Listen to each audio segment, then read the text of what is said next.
Hello there, ladies and gentlemen. My name is Cade Overman, and I'm presenting this as a project for my crime in lit and nonfiction class. Please enjoy. Now, you may or may not have heard at some point in your life about the case of dun dun dun, pause for dramatic effect, this guy, the Zodiac Killer. If you have no idea who I'm talking about, he was one devious, devilish little guy. Or, to be a little more accurate, he killed people, quite a few actually. 7 official victims, with 2 survivors, but the Zodiac himself claimed a total of 37 victims in his letters to the press. He was a serial killer. You get the gist. I'm going to specifically talk about the details presented by these 2 lovely gentlemen, Ryan Bergara and Brent Bennett, in the BuzzFeed Unsolved video, The Horrifying Murders of the Zodiac Killer. You should go watch it for yourself. It's a really good video. I do recommend it. The first official victims of the Zodiac were 17-year-old David Faraday and 16-year-old Betty Lou Jensen on December 20th, 1968. At roughly 11 p.m. near Vallejo, California, the couple were found dead in a secluded parking lot, a lover's lane. When police arrived, Betty Lou Jensen was found dead 30 feet away from the car, but David was actually still alive, tragically only to die of his wounds on the way to the hospital. The Zodiac had pulled up to the passenger side of the couple's vehicle and fired several shots of .22 long rifle into the car as he walked to the driver's side. None of these initial shots hit the couple, according to police.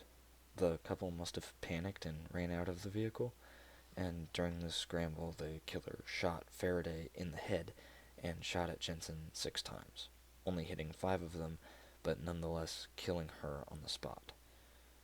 Yeah, if you didn't realize it yet, this video is going to be a pretty rough one.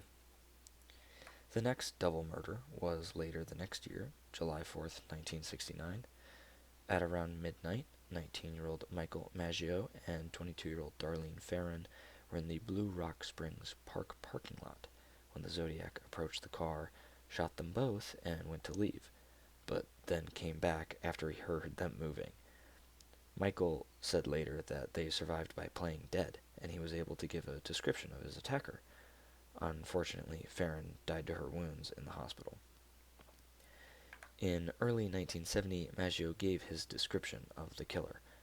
A white guy, 26 to 30 years old, stocky, around 200 pounds or more, roughly 5'8", light brown, curly hair, with what he called a large face, whatever that means. There are a lot of letters in this story that the Zodiac sends to the press, and I mean, like, a lot, which I won't be covering because I don't want this video to be 6 hours long, so my teacher will actually watch it. You demand, man. The final official double murder was arguably the most gruesome. 22-year-old Cecilia Shepard and 20-year-old Brian Hartnell were on the shore of Lake Berryessa on September 27th, 1969. Cecilia said she saw the Zodiac watching from afar in an executioner's hood with the classic symbol of the Zodiac on his chest. I'm not adding photos for this next bit because I would probably get flagged for something. The couple was held at gunpoint while the Zodiac tied the 2 of them up with plastic clotheslines and stabbed them repeatedly. 6 stab wounds for Brian and 10 for Cecilia.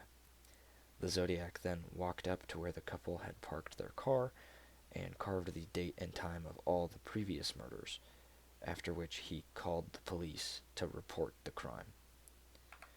The final official murder of the Zodiac was that of Paul Lee Stein. On October 11th, 1969, only 2 weeks after Lake Berryessa, Paul would be hailed by the Zodiac and asked to be taken to Presidio Heights.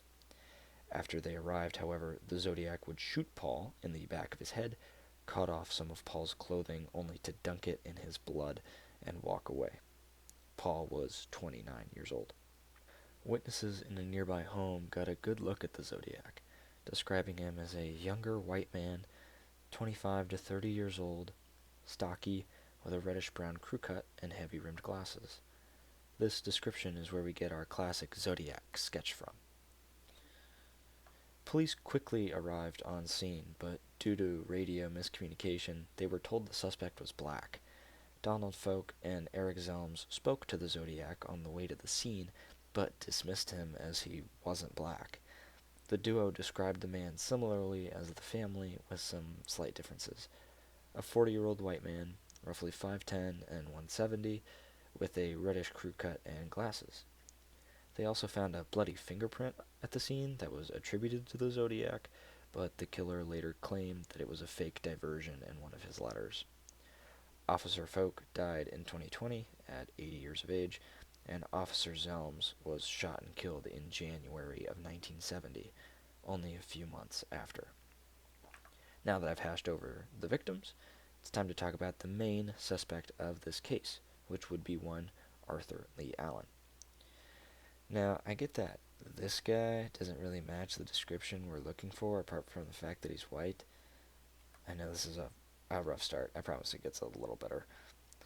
On the day of the Lake Berryessa murders, Arthur Allen told family that he had gone scuba diving at the lake, and he allegedly came home bloody, with a bloody knife in his car.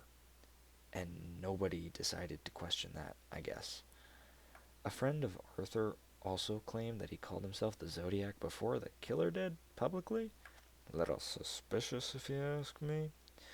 Arthur also told others that he was going to hunt people with a gun and a light tied to it, which is actually what the Zodiac used.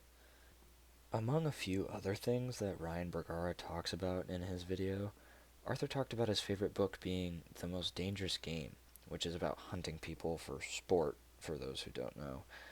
He was also convicted of child molestation in 1974 and spent 3 years in prison for it. In 1987, an inmate that spent time with Arthur also said that Arthur had confessed the murder of Paul Stine to him. Yikes. There were other suspects that Ryan and Brent explored other than Arthur Lee Allen, but in my opinion, they portrayed Arthur in the archetype of the killer most heavily, and I'm inclined to agree with them.